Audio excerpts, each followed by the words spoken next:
The Gift of the Magi by O.Henry. $1.87. That was all. And 60 cents of it was in pennies. Pennies saved 1 and 2 at a time by bulldozing the grocer and the vegetable man and the butcher until one's cheeks burned with the silent imputation of parsimony that such close dealing implied. 3 times Della counted it. $1.87, and the next day would be Christmas. There was clearly nothing to do but flop down on the shabby little couch and howl. So Della did it, which instigates the moral reflection that life is made up of sobs, sniffles, and smiles, with sniffles predominating.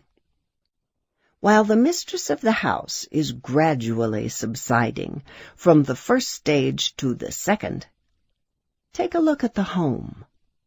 A furnished flat at $8 per week. It did not exactly beggar description, but it certainly had that word on the lookout for the mendicancy squad. In the vestibule below was a letter-box, into which no letter would go, and an electric button from which no mortal finger could coax a ring. Also, appertaining thereunto was a card bearing the name Mr. James Dillingham Young. The Dillingham had been flung to the breeze during a former period of prosperity when its possessor was being paid $30 per week. Now, when the income was shrunk to $20, though, they were thinking seriously of contracting to a modest and unassuming D. But whenever Mr. James Dillingham Young came home and reached his flat above, he was called Jim, and greatly hugged by Mrs. James Dillingham Young, already introduced to you as Della, which is all very good. Della finished her cry and attended to her cheeks with the powder rag. She stood by the window and looked out dully at a gray cat walking a gray fence in a gray backyard. Tomorrow would be Christmas Day, and she had only $1.87 with which to buy Jim a present.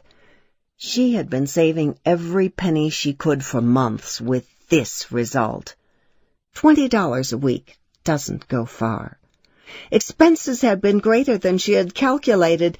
They always are. Only $1.87 to buy a present for Jim. Her Jim. Many a happy hour she had spent planning for something nice for him, something fine and rare and sterling, something just a little bit near to being worthy of the honor of being owned by Jim. There was a pier glass between the windows of the room. Perhaps you've seen a pier glass in an $8 flat. A very thin and very agile person may, by observing his reflection in a rapid sequence of longitudinal strips, obtain a fairly accurate conception of his looks.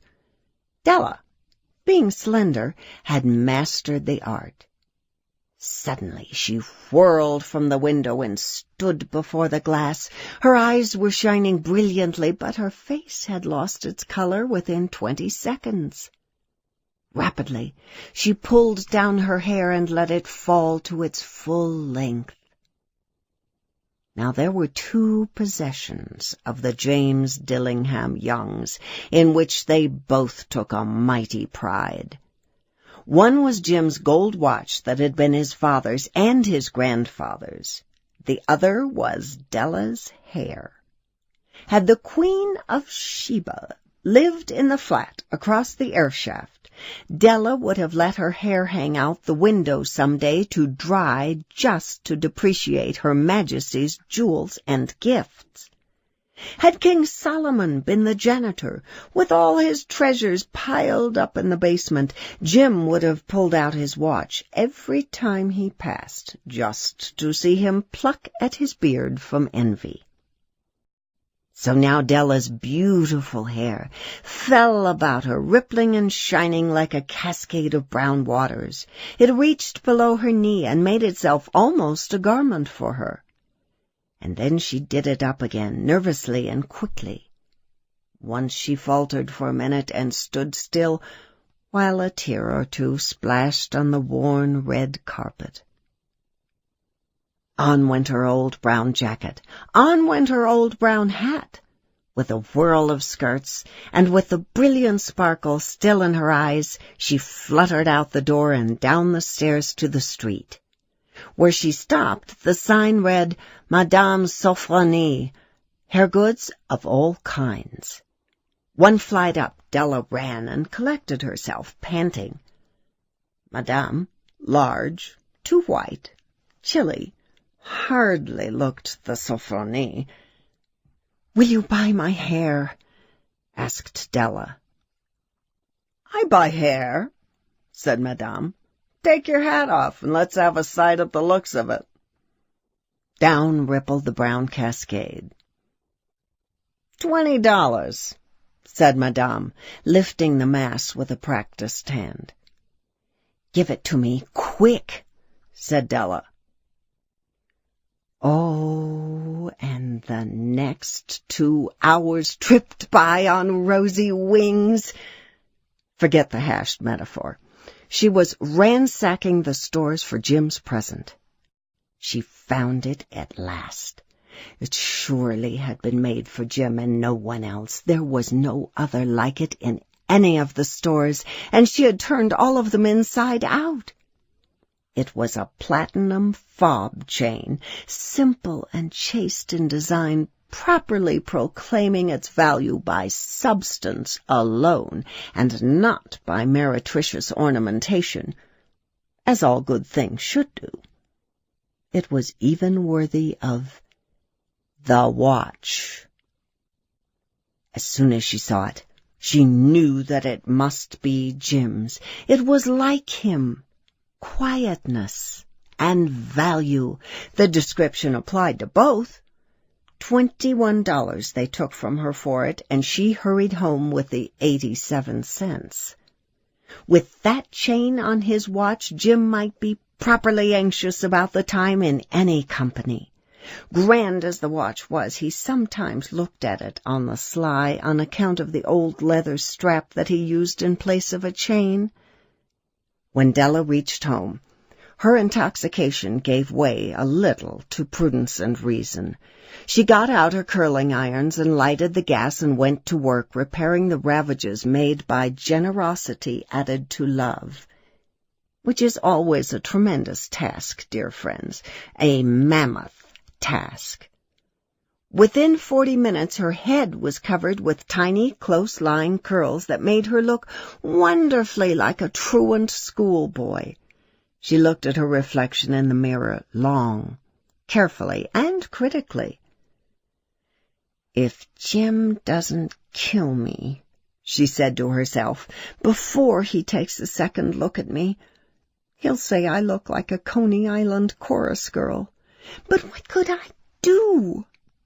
Oh, what could I do with $1.87? At 7 o'clock, the coffee was made and the frying pan was on the back of the stove, hot and ready to cook the chops. Jim was never late. Della doubled the fob chain in her hand and sat on the corner of the table near the door that he always entered. Then she heard his step on the stair, away down on the first flight, and she turned white, just for a moment. She had a habit of saying a little silent prayer about the simplest everyday things, and now she whispered, "Please, God, make him think I'm still pretty." The door opened, and Jim stepped in and closed it. He looked thin and very serious. Poor fellow, he was only 22, and to be burdened with a family. He needed a new overcoat, and he was without gloves. Jim stopped inside the door, as immovable as a setter at the scent of quail. His eyes were fixed on Della, and there was an expression in them that she could not read, and it terrified her. It was not anger, nor surprise, nor disapproval, nor horror, nor any of the sentiments that she had been prepared for. He simply stared at her fixedly with that peculiar expression on his face. Della wriggled off the table and went for him.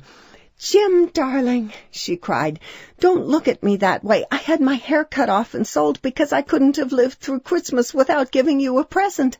It'll grow out again. You won't mind, will you? I just had to do it. My hair grows awfully fast. Say Merry Christmas, Jim, and let's be happy. Well, you don't know what a beautiful, nice gift I've got for you." "You've cut off your hair?" asked Jim, laboriously, as if he had not arrived at that patent fact yet, even after the hardest mental labor. "Cut it off and sold it," said Della. "Don't you like me just as well, anyhow? I'm me without my hair, ain't I?" Jim looked around the room curiously. "You say your hair is gone?" he said with an air almost of idiocy. "You needn't look for it," said Della. "It's sold, I tell you, sold and gone, too. It's Christmas Eve, boy. Be good to me, for it went for you. Maybe the hairs of my head were numbered," she went on with sudden serious sweetness, "but nobody could ever count my love for you. Shall I put the chops on, Jim?" Out of his trance, Jim seemed quickly to wake. He enfolded his Della. "For 10 seconds let us regard with discreet scrutiny some inconsequential object in the other direction. $8 a week, or $1 million a year, what is the difference? A mathematician or a wit would give you the wrong answer. The Magi brought valuable gifts, but that was not among them. This dark assertion will be illuminated later on." Jim drew a package from his overcoat pocket and threw it upon the table. "Don't make any mistake, Dell," he said, "about me.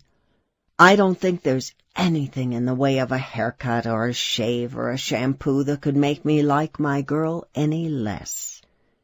But if you'll unwrap that package, you may see why you had me going a while at first."